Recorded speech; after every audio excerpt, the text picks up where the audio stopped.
മോണിറ്ററിസ്റ്റ് view of great depression അതാണ് നമ്മുടെ topic എന്ന് പറയുന്നത്. അതായത് എക്കണോമിയിലുള്ള ഗ്രേറ്റ് ഡിപ്രഷൻ എന്താ അറിയാലോ. എക്കണോമിയിലുള്ള ഗ്രേറ്റ് ഡിപ്രഷൻ്റെ മോണിറ്ററിസ്റ്റിൻ്റെ വ്യൂ ഓഫ് പോയിന്റിലുള്ള great depression.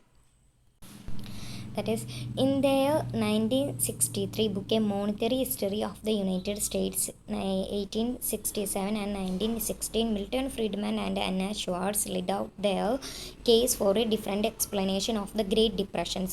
Essentially, the Great Depressions, in their view, was caused by the fall of the money supply.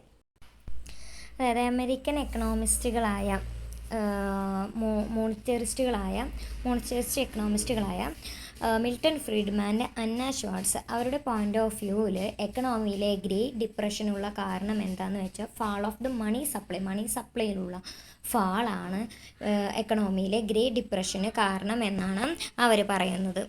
And Friedman and Schwartz write from the cyclical peak in August 1929 to a cyclical trough in March 1933. The stock of money fell by over a third. The result was what Friedman and Schwartz called the Great Contraction, a period of falling income, prices and employment caused by the shocking effect of a restricted money supply. അതായത് 1929 1933 ഇടയിലുള്ള US എക്കണോമിയിലെ total stock of money 1/3 കുറഞ്ഞു. അതായത് പ്രതിവർഷം 10% ആയിട്ട് കുറഞ്ഞു. ഈ ഒരു ടൈം പീരീഡ് തന്നെയാണ് ബാങ്ക് ഡെപ്പോസിറ്റ് 42% കൂടുതൽ കുറഞ്ഞത്. ഇതിനെ മോണിറ്ററിസ്റ്റ് പറയുന്നത് ഈ ഒരു പീരീഡ് ഗ്രേറ്റ് കോൺട്രാക്ഷൻ എന്ന പീരീഡായിട്ടാണ് പറയുന്നത്. അതായത് it is a period of falling income, prices and employment. അതായത് ഈ ഒരു പീരീഡ് എന്ന് പറഞ്ഞാൽ ഇൻകം, പ്രൈസ്, എംപ്ലോയ്മെൻ്റ് ഒക്കെ കുറഞ്ഞൊരു പീരീഡ്. ഇതിനെ ഒരു ഷോക്കിംഗ് എഫക്റ്റ് ആയിട്ടാണ് പറയുന്നത്. അതായത് ഇൻകം കുറഞ്ഞ ഒരു പീരീഡ്, ഇവിടെ ഡിമാൻഡ്, സേവിങ്, ഇൻവെസ്റ്റ്മെൻറ്റ് ഇതൊക്കെ ആ എക്കണോമിയിൽ കുറവായിരിക്കും. ഈ പീരീഡിനെ കോൺട്രാക്ഷൻ പീരീഡ് എന്നാണ് മോണിറ്ററിസ്റ്റ് പറയുന്നത്. Then Friedman and Schwartz argue that people wanted to hold more money than the Federal Reserve was supplying. As a result, people hoarded money by consuming less. This caused a contraction in employment and production since prices were not flexible enough to immediately fall. The Federal Reserve's failure was in not realizing what was happening and not taking corrective action.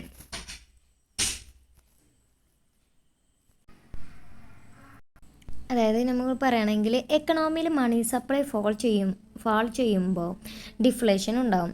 ഇതിൻ്റെ പ്രധാന reason എന്ന് പറഞ്ഞാൽ negative incentive to investment and produce and belt tightening. ഇതൊക്കെ കാരണമാണ് money supply എക്കണോമിയിൽ കുറയുന്നത്. ഇത് ഡിഫ്ലേഷനിലേക്ക് ലീഡ് ചെയ്യുന്നു. ആൻഡ് ആ പീരീഡ് എംപ്ലോയ്മെൻറ്റ്, പ്രൊഡക്ഷനൊക്കെ ആ പീരീഡിൽ എക്കണോമിയിൽ കുറവായിരിക്കും. ആ എക്കണോമിയിൽ പ്രൈസ് ഫ്ലെക്സിബിൾ ആയിരിക്കില്ല. അതുപോലെ മോണിറ്ററിസ്റ്റ് മിൽട്ടൺ ഫ്രീഡ്മാനും അതേപോലെ ഷ്വാർട്സും ഈ മോണിറ്ററിസ്റ്റ് ആർഗ്യൂ ചെയ്യുന്നത് എന്താണെന്ന് വെച്ചാൽ ഫെഡറൽ റിസർവ്സ് അവർക്ക് ലഭ്യമായിരുന്ന പോളിസീസുകൾ, ആക്ഷൻസൊക്കെ കറക്റ്റായിട്ട് കറക്റ്റ് കൊണ്ടുവരുന്നിരുന്നു എങ്കിൽ, എക്കണോമിയിൽ കറക്റ്റ് ആക്ഷൻസ് കൊണ്ടുവന്നിരുന്നു എങ്കിൽ, കറക്റ്റ് പോളിസി കൊണ്ടുവന്നിരുന്നു എങ്കിൽ എക്കണോമി ഗ്രേറ്റ് ഡിപ്രഷനിലേക്ക് കൊണ്ടുപോവാതെ ഈ ക്രൈസിസിനെ അവർക്ക് നേരിടാമായിരുന്നു എന്നാണ് മോണിറ്ററിസ്റ്റ് പറയുന്നത്. Then, after the depression, the primary explanation of it tended to ignore the importance of the money supply. However, in the monetarist view, the depression was in fact a tragic testimonial to the importance of monetary forces. And in their view, the failure of the Federal Reserve to deal with the depressions was not a sign that monetary policy was important, but that the Federal Reserve implemented the wrong policies. They did not claim the Fed caused the depressions, only that it failed to use policies that may have stopped a recession from turning into depression. അതായത് എക്കണോമിയിൽ 4 വർഷക്കാലത്തിലുണ്ടായ സാമ്പത്തിക തകർച്ച എക്കണോമിയിൽ monetary ഫോഴ്സിൻ്റെ പ്രാധാന്യത്തെ നന്നായിട്ട് എടുത്തു കാണിക്കുന്നുണ്ട്. ഒരു normal ഡിപ്രഷനിൽ പോയിരുന്നില്ല ഒരു economy great ഡിപ്രഷനിലേക്ക് move ചെയ്യുന്നത് ഫെഡറൽ റിസർവ്സ് ജസ്റ്റ് നോക്കി പാസീവായിട്ട് ജസ്റ്റ് നോക്കി നിൽക്കുക മാത്രമാണ് ചെയ്തത്. അവർ അഗ്രസീവായിട്ടുള്ള ഒരു ആക്ഷനും എടുത്തിരുന്നില്ല എന്നാണ് പറയുന്നത്. അതായത് ഇൻട്രസ്റ്റ് റേറ്റ് കുറയ്ക്കുകയോ അല്ലെങ്കിൽ മോണിറ്ററി ബേസ് ഇൻക്രീസ് ചെയ്യുകയോ അതല്ലെങ്കിൽ ബാങ്കിങ് സിസ്റ്റത്തിൽ ലിക്വിഡിറ്റി ഇൻജക്റ്റ് ചെയ്യുകയോ ഇങ്ങനെയുള്ള ഒരു അഗ്രസീവായ ആക്ഷൻസ് എടുക്കാതെ അവർ ജസ്റ്റ് ഇത് പാസീവായിട്ട് ഈ ഒരു ഗ്രേറ്റ് ഡിപ്രഷൻ പാസീവായിട്ട് ജസ്റ്റ് അവർ നോക്കി നിൽക്കുക മാത്രമാണ് ചെയ്യുന്നത്.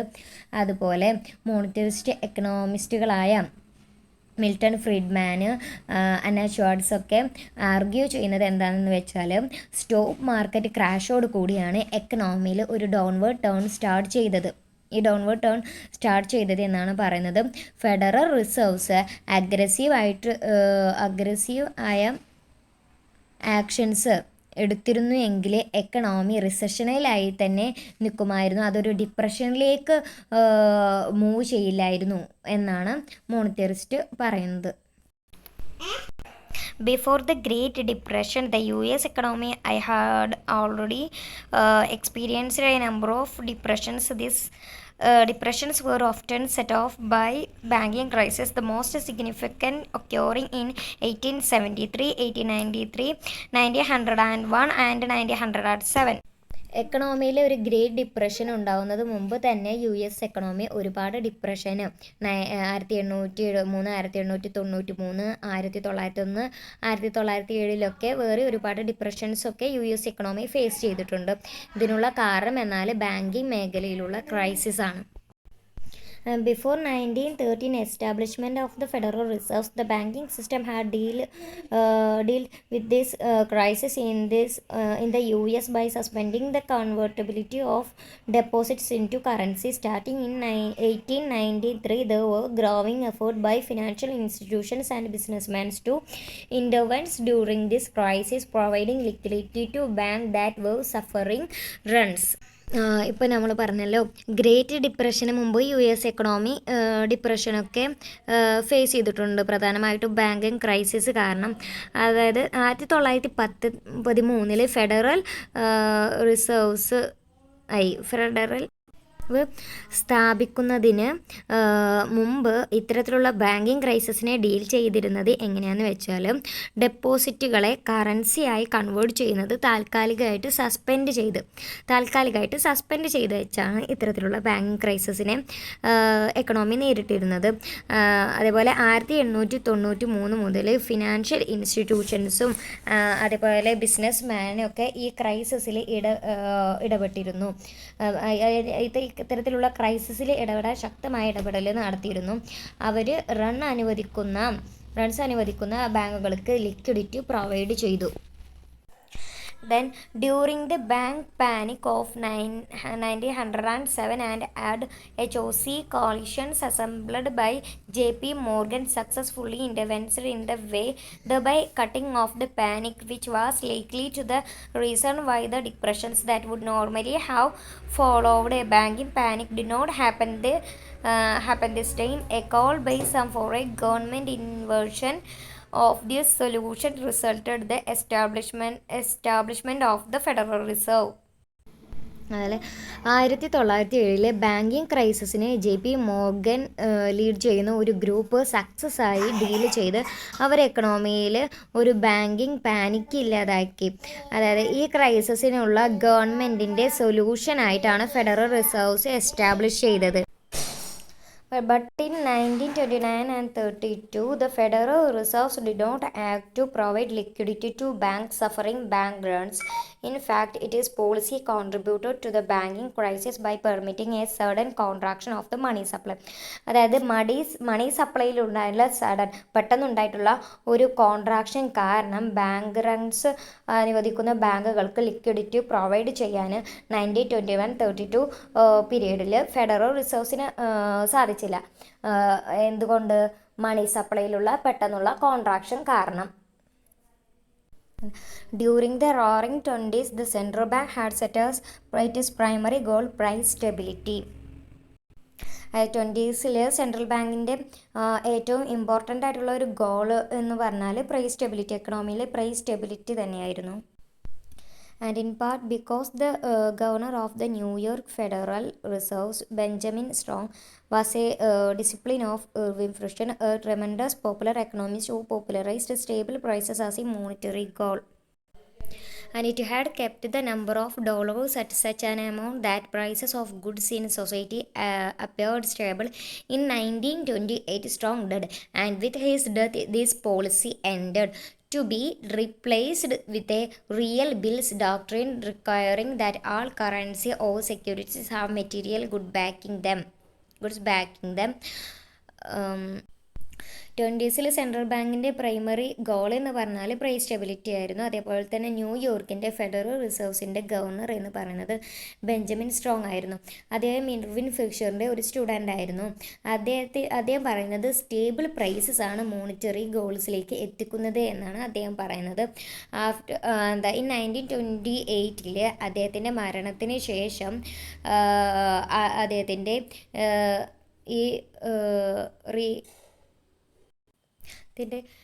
അദ്ദേഹത്തിൻ്റെ ഈ പോളിസി അദ്ദേഹത്തിൻ്റെ മരണശേഷം അവസാനിച്ചു. അതിന് ആ പോളിസിനെ റീപ്ലേസ് ചെയ്ത് വന്നതാണ് പിന്നെ റിയൽ ബിൽസ് ഡോക്ട്രിൻ എന്ന് പറയുന്നത്. And this policy permitted the US money supply to fall by over a third from 1929 to 1933.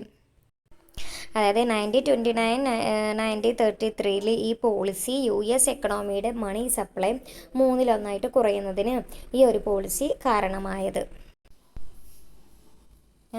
Monetarist explanation had been rejected in Samuelson's work Economics. Writing today, few economists regard Federal Reserve's monetary policy as a panacea for controlling policy as a panacea for controlling the business cycle, and purely monetary factors are considered to be as much symptoms as causes, albeit symptoms with aggravating effects that should not be completely neglected.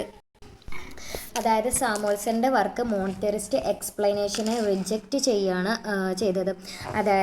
അതായത് ഇന്നത്തെ കാലത്ത് monetary policy എന്ന് പറയുന്നത് business സൈക്കിളിനെ control ചെയ്യുന്ന ഒന്നാണ്. അദ്ദേഹം അതുകൊണ്ട് തന്നെ മോണിറ്ററിസ്റ്റ് എക്സ്പ്ലനേഷനെ സാമുവൽസൺ മോണിറ്ററിസ്റ്റ് എക്സ്പ്ലനേഷനെ റിജക്റ്റ് ചെയ്യുകയാണ് ചെയ്തത്. കാരണം അദ്ദേഹം പറയുന്നത് മോണിറ്ററി പോളിസി ബിസിനസ് സൈക്കിളിനെ കൺട്രോൾ ചെയ്യുന്ന ഒന്നാണ് എന്നാണ്.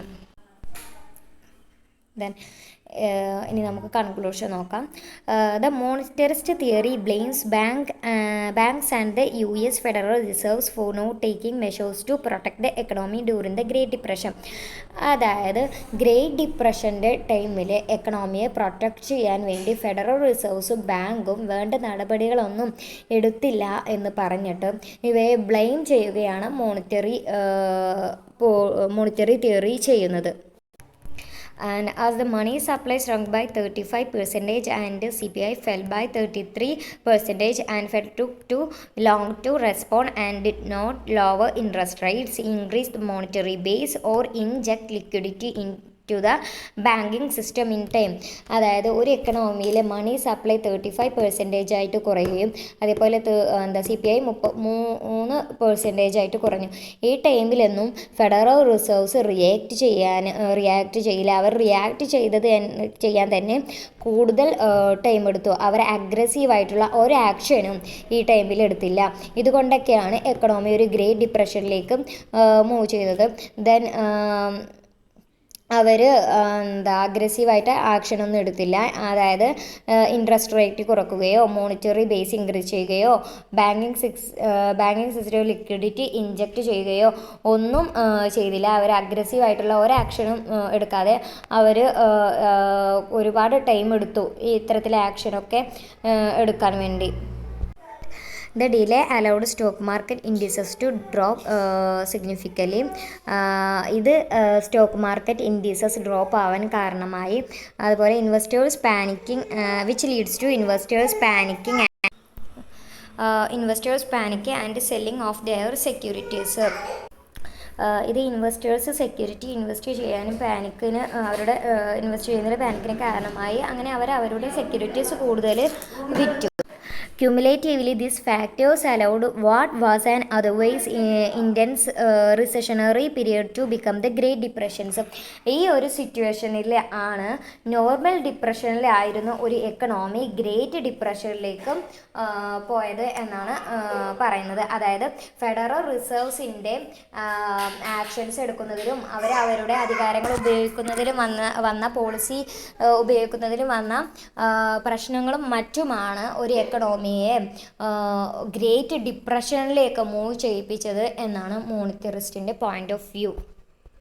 അങ്ങനെ ഇതുപോലുള്ള മറ്റൊരുപാട് കാരണങ്ങളൊക്കെ കാരണമായിട്ടാണ് ഒരു നോർമൽ ഡിപ്രഷനിലായിരുന്നു ഒരു എക്കണോമി ഗ്രേറ്റ് ഡിപ്രഷനിലേക്ക് മൂവ് ചെയ്യാൻ കാരണം.